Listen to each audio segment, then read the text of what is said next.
Times of India சமயம் தமிழ் நேயர்களுக்கு வணக்கம். 2026 சட்டமன்ற தேர்தல் ரொம்பவே பக்கத்துல வந்துருச்சு. இன்னொரு 6, 7 மாதங்கள்ல தேர்தலே நடந்து முடிஞ்சிரும். இந்த நிலையில தான் திமுக அடுத்த வாட்டி கண்டிப்பா ஆட்சிக்கு வரணும் அப்படின்னு ரொம்பவே உறுதியா இருக்காங்க. முதலமைச்சர் மு.க. ஸ்டாலினும் சரி, தொகுதி நிர்வாகிகள், அமைச்சர்கள், மாவட்ட செயலாளர்கள் அப்படின்னு எல்லாருமே தங்களோட வேகத்த கூட்டியிருக்காங்க அப்படின்னே சொல்ல முடியும். கடந்த செப்டம்பர் 9ஆம் தேதி மாவட்ட செயலாளர்கள் கூட்டம் நடைபெற்றது. அதில் கலந்துகிட்ட முதலமைச்சர் மு.க. ஸ்டாலின் அவர்கள் மாவட்ட செயலாளர்கிட்ட இனிமே ஓய்வு அப்படிங்கிற சொல்லியே நம்ம மறந்துடணும். அடுத்த 6, 7 மாதங்களுக்கு ரொம்பவே கடுமையா உழைக்கணும்.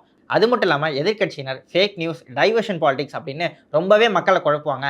அது எல்லாத்தையும் நம்ம கண்டிப்பாக முறியடிக்கணும். மேலும் இது நம்மளோட வெற்றி மட்டும் இல்லை, 2026 திமுகவின் வெற்றி என்பது தமிழ்நாட்டுக்கான ஒரு வெற்றி அப்படின்னு சொல்லியிருக்காரு. மேலும் தமிழ்நாட்டோட மண், மொழி, மானம் எல்லாத்தையும் திமுகவால் தான் காப்பாற்ற முடியும் அப்படின்னு தொண்டர்களை ரொம்பவே உற்சாகப்படுத்தியிருக்காரு. தொண்டர்களை உற்சாகப்படுத்துறது மட்டும் இல்லாமல் முதலமைச்சர் எல்லா மாவட்ட செயலாளர்கள் மற்றும் அமைச்சர்கிட்ட ரொம்பவே ஸ்ட்ரிக்டான ரூல்ஸை ஃபாலோ பண்ண சொல்லியிருக்கிறதா நமக்கு தகவல்கள் இருக்குது. அதாவது எல்லா அமைச்சர்களும் கண்டிப்பாக அவங்களோட தொகுதியில் இருக்கிற எல்லா தொகுதிகளையும் கண்டிப்பாக ஜெயிச்சிடணும். இல்லை அப்படின்னா உங்களுக்கு அடுத்த முறை அமைச்சர் பதவி என்பது கேள்விக்குறியாக தான் இருக்கும் அப்படின்னு முதலமைச்சர் ரொம்ப ஸ்ட்ரிக்டாக சொல்லியிருக்கிறதா தகவல் வருது. இதனால எல்லா அமைச்சர்களுமே தங்களோட தொகுதிகளில் கூடுதலான ஒரு உத்தியோகத்தோடு செயல்பட்டு இருக்காங்க. எல்லா அமைச்சர்களும் தன்னோட சொந்த தொகுதி மட்டும் இல்லாமல் அந்த மாவட்டத்தில் இருக்கிற எந்த தொகுதியிலுமே நம்ம வெற்றி வாய்ப்பு இழந்துடக்கூடாது அப்படிங்கிற உத்வேகத்தோட எல்லாருமே ரொம்ப கடுமையாக உழைச்சிக்கிட்டு இருக்கிறதா நமக்கு தகவல் வருது. இன்று மதுரை வடக்கு மாவட்டத்தில் ஒரு தனியார் திருமண மண்டபத்தில் திமுகவோட செயல் வீரர்கள் ஆலோசனை கூட்டம் நடைபெற்றது.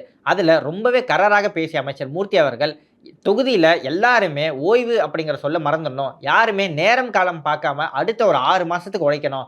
அது மட்டும் இல்லாமல் திமுகவோட கட்சி பணிகளை செய்ய விரும்பாத நிர்வாகிகள் எல்லாருமே தயவு செஞ்சு திமுக விட்டு விலகிடுங்க. அவங்கள விடுவிக்கவும் நாங்கள் ரொம்ப தயாராகவே இருக்கோம். உங்களோட பதவிகளுக்கு வேற யாராவது ஒரு பொறுப்பாளர்கள் நியமிச்சு அந்த வேலையை நாங்கள் வாங்கிக்கிறோம். கண்டிப்பாக எல்லாரும் அவங்களோட வேலையை செஞ்சே ஆகணும். இன்னும் சில பேர் இது என்ன அரசாங்க பணியா, நாங்கள் என்ன அரசு வேலையாக பார்க்குறோம் அப்படின்னு கேட்குறாங்க.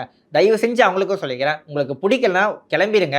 நாங்கள் மற்றவங்கள வச்சு வேலை வாங்கிக்கிறோம். யாருமே நேரம் காலம் பார்க்காம பூத் கமிட்டி நிர்வாகிகள் எல்லாருமே மாவட்ட பொறுப்பாளர்கள் சொல்கிறத கண்டிப்பாக செஞ்சாகணும் அப்படின்னு கராராக சொல்லியிருக்காரு. இதன் மூலமாக திமுக மற்றும் அதன் தலைமையிடமிருந்து எல்லா மாவட்ட நிர்வாகிகளுக்கும் மற்றும் அமைச்சர்களுக்கும் எந்த அளவுக்கு ப்ரெஷர் போகுது அப்படிங்கிறத நம்ம புரிஞ்சிக்க முடியும். அதே ப்ரெஷர் தான் எல்லா தொகுதி நிர்வாகிகளுக்கும் இருக்குது. திமுக இந்த வாட்டி கண்டிப்பாக 200+ தொகுதிகளை ஜெயிக்கணும் அப்படின்னு ரொம்பவே உறுதியோடு இருக்காங்க. மேலும் திமுகவோட கூட்டணி ரொம்ப இன்டாக்டாகவே இருக்குது அப்படின்னு சொல்லப்படுது. அதுவே எதிர்ப்பக்கம் இருக்கிற அதிமுக பாஜகவே இன்னும் முழுமையாக ஜெல்லாகலை அப்படின்னு சொல்லப்படுது. மேலும் டிடிவி, ஓபிஎஸ் இவங்களோட நிலைமை என்ன அப்படின்னே தெரியல. தேமுதிக, பாமகவில் அவங்க அதிமுக கூட்டணியில் சேருவாங்களா இல்லையா அப்படிங்கிறத இன்னும் கூட கேள்விக்குறியோடு தான் இருக்குது. அது மட்டும் இல்லாமல் இப்போ புதுசாக வந்திருக்க விஜய் அவர்களுக்கு ரொம்பவே மக்கள் கூட்டம் இருக்குது. அவரை பார்க்கறதுக்கு எல்லாருமே வராங்க. லட்சக்கணக்கான கூட்டம் கூடுது. இவங்க எல்லாருமே வாக்காளர்களாக மாறுவாங்களா இல்லையா அப்படிங்கிறத நம்ம பொறுத்துன்னு தான் பார்க்கணும். இதனால் திமுக முதலமைச்சர் மு.க. ஸ்டாலினோட தலைமையில் 2வது முறையாக ஆட்சி அமைக்கணும் அப்படின்னு ரொம்பவே மும்முரமாக இருக்காங்க அப்படின்னு சொல்லப்படுது.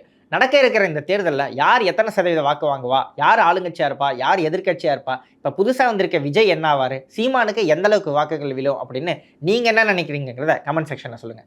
அண்ணன் மாவட்டத்தில் இங்கே பேசுகிற போது ஏதோ கிழக்கு தொகுதி பட்டாமல் சொல்லியிருந்தாங்க. அது இல்லை, 10 தொகுதிகள் இருக்கு. 10 ஜெயிக்கிறது முதலமைச்சருடைய எண்ணம். அதான் நடைபெறுகிறது. அதுல 4 தொகுதியும் ஒரே மாதிரி தான்.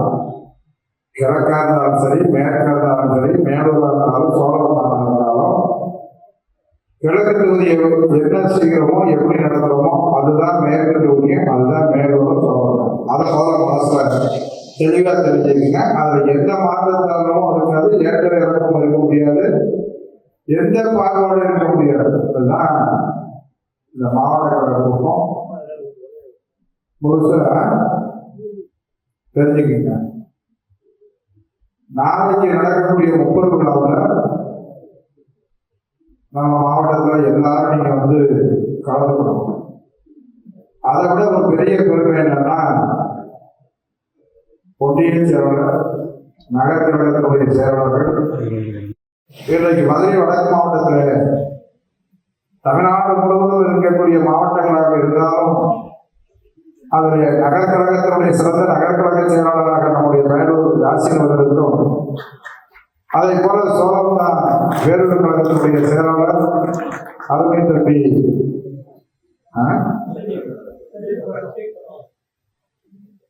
நம்முடைய சத்யபிரகாசுக்கும் கழக தலைவர் முதலமைச்சர் வழங்கியிருக்காரு. முதலமைச்சர் இவர்களுக்கும் துணை முதல்வர்களுக்கும் பொதுச் செயலாளர் மட்டுமல்ல கழக மூத்த நிர்வாகிகளுக்கு மதுரை வடக்கு மாவட்ட கழகத்துடைய சார்பிலே நன்றியையும் வணக்கத்தையும் தெரிவித்துக் கொள்கிறோம். இது நம்மளுக்கு கிடைத்திருக்கிற நம்முடைய மாவட்டத்தில் கிடைத்திருக்கக்கூடிய மிகப்பெரிய பெருமை. இந்த பெருமையோடு சேர்த்து இந்த மாவட்ட கழக கூட்டத்திலே பொதுக்குழுக்கு சென்று விட்டு வருகிற போது பொதுக்குழுவினுடைய தீர்மானத்தை விளக்கக்கூடிய பொதுக்கூட்டம் வர 20ஆம் தேதி சோழவந்தான்ல மதுரை மாவட்டத்தினுடைய சார்பில் அந்த கூட்டம் நடைபெறுகிறது. அதுக்கு இந்த 4 தொகுதியில் இருக்கிற அத்தனை பேரும் ஏற்பாடு செய்து நீங்க வரணும். அதுல எந்த மாற்றமும் இல்லை. ஏன்னா இதுக்கான ஏற்பாடு இப்ப இருந்தே பார்த்துருங்க. நேற்று தினம் 15ஆம் தேதி செய்ய தலைமை செய்யணுன்றதை செய்ய முடியலைன்னா தயவு செய்து ஒதுங்கிக்கிறீங்க. ஒதுங்கிட்டு ரெஸ்ட் எடுத்துக்கிறீங்க. அதுக்கு தயாராக வேற பணி அதில் கொடுப்போம். தலைவர்களை சொல்றதை விட்டுட்டு அதுக்கு ஏன்னா நேற்று கூட ஒரு டீச்சர் சொன்னாங்க, நான் அரசு வேலையாக பார்க்குறோம். அரசு வேலை பார்க்கணும்னா அவர் இதெல்லாம் வேற ஒரு வேலை பார்க்கறதுக்கு போகணும். அதெல்லாம் விடுவிக்கிறதுக்கு ரெடியாக இருக்கிறோம். ஏன்னா இன்னி போக போக வேலை பளு அதிகமாக இருக்கும். அதில் எந்த மாற்று கருத்தும் இல்லை. இனிமேல் சாக்கு போக்கெல்லாம் சொல்றதுக்கு நேரம் இல்லை, காலம் இல்லை. 20ஆம் தேதி மாவட்ட கழக கூட்டம் முடிந்த உடனே இப்ப இடைத்தேர்தல் வேலை நம்ம 4 தொகுதிகள் பார்க்க போறோம். இடைத்தேர்தல் மாதிரிதான் எல்லா வேலையும் பிரிச்சு இப்ப ஒன்றிய செயலாளர்கள், பகுதி கழகத்தினுடைய செயலாளர், ஒட்டக்கழகத்தினுடைய செயலாளர், அதே போல வார்டு செயலாளராக இருந்தாலும் சரி, கிழக்கழகத்தினுடைய செயலாளராக இருந்தாலும் அவர்களெல்லாம் மேற்பார்வை பார்க்கக்கூடிய பொறுப்பாளர்கள் தான் தேர்தல் வரைக்கும். அதனால அந்த தேர்தல் வேலையில 5 பூத்தோ இல்ல அதுக்கு குறைவாகவோ அதிகபட்சம் 5 பூத்து போகலாம் போகணும்னு நினைக்கிறேன். அது மாதிரி கமிட்டியை அமைச்சு சொல்றோம். அந்த கமிட்டி அமைச்சு அந்த பூத்த நிர்வாகத்தை நிச்சயமா தொகுதி பொறுப்பாளர்கள் என்ன சொல்றாங்களோ அதை செய்யணும். அந்த தொகுதி பொறுப்பாளர்கள் சொல்வதில் மாற்று கருத்து இருந்தால் அது அதற்கான நடவடிக்கையை மாவட்ட கழகம் எடுக்கும். அதுல எந்த மாற்று கருத்து இல்லை.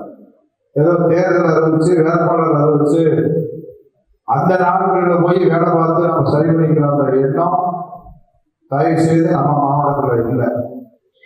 அந்த இடைத்தேர்தலுக்கு போனா பிரிச்சு கொடுத்து உங்களுக்கு எத்தனை பூத்து பாருங்க, அந்த எத்தனை பூத்து பார்த்து எத்தனை வீடு இருக்கு, எத்தனை இதெல்லாம் பார்த்துட்டு அதை சரிபார்க்கக்கூடிய பணியை நாம் ஆரம்பிக்க இருக்கிறோம். அதனால மிக குறைவான பூத்தை கொடுத்து அதுல பல்வேறு பொறுப்பாளர்கள்லாம் நம்ம போடுறோம்.